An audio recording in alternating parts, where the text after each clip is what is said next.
এই শুনো, আর কতদিন চলবে এভাবে?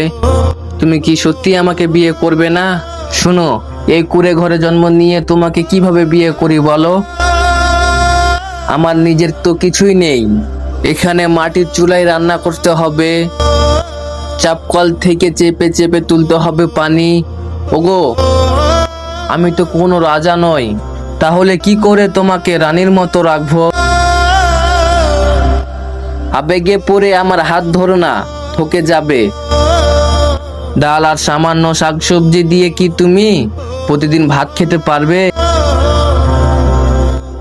পেটের খিদে আর কষ্টের যন্ত্রণা আমি না হয় মানিয়ে নিব, কিন্তু তোমাকে এই কষ্টে ফেলা আমার পক্ষে সম্ভব নয়।